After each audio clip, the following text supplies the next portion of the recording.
Welcome everyone, I'm Jordan Sharp as we wrap up our future odds coverage here at sportsbookreview.com. It's time for me to give you my plays on all four of the NFL divisions this season. Now we've already run through all of our divisional future odds updates here for all 32 teams. I've already given you my plays to win the AFC divisions this season, but for the four NFC divisions, I think I have very good upside value here for all four of these teams. We'll start it off on the east side of the NFC East, and I'm going with the biggest underdog in this division. That's right, the Washington Redskins at plus 400. These teams are bunched up together, I think, a lot more than what the divisional future odds from Bovada Sportsbook are telling you. The Eagles at plus 130 are severely overvalued, and at plus 300 and plus 350 respectively. The Giants and the Cowboys are not that much better than the Redskins if they are better at all. I think the Redskins, if they can stay healthy, especially on the defensive end, and if Robert Griffin III can acclimate to Jay Gruden's offense coming in under a new head coach, this team has a lot of the same upside that the Philadelphia Eagles did last season as big underdogs with a new head coach. 2 years ago,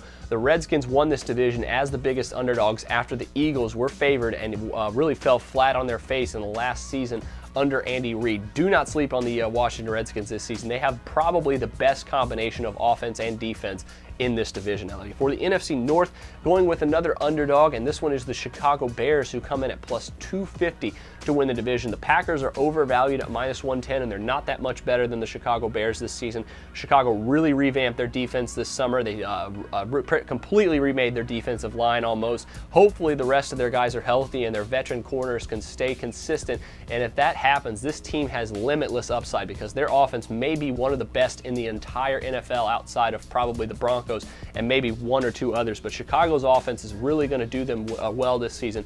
And Green Bay's defense, although it may be good and although it may revamp some of its pass rush that it's been famous for over the last few years, Chicago is going to be able to beat it with the amount of weapons they have. They have the best running back in the division, they have the best wide receiving combo in the division, and even though their quarterback may not be the best in the division, I think Jay Cutler has enough to get things done and win this division for the Chicago Bears at plus 250. Now for the NFC South, going with a definite value play here, the favorite at plus 100 is the New Orleans Saints, and I'm very surprised to see New Orleans at even money here in this division. Even though the division was down last season, I think the Saints can win it this year, despite losing it last year to the Carolina Panthers. I don't think the Panthers, I think everyone really picks them to regress this season. Falcons are going to be better, but not that much better, and the Bucs are still rebuilding a little bit, and even though they could be good, they're not going to be great and good enough to beat the New Orleans Saints at plus 100. Very surprised to see this price here, and even though New Orleans isn't perfect, even though they still have concerns of their own on the defensive end, they have one of the deeper offenses in the entire conference, and they are going to be very, very, very tough to beat for this division, and I think they're going to win this division at plus 100.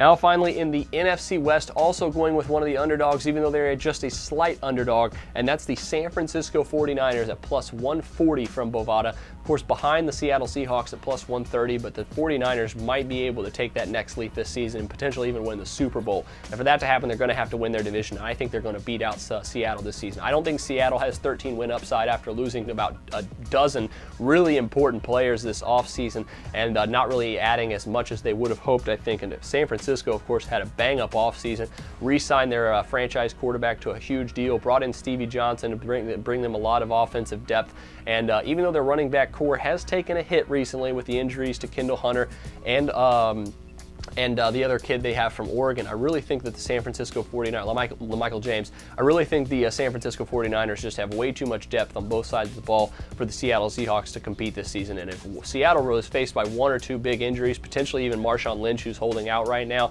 and maybe a little bit slow getting going here once he does report to camp, I think that the 49ers are going to have enough to win this division. But that'll do it for me this time.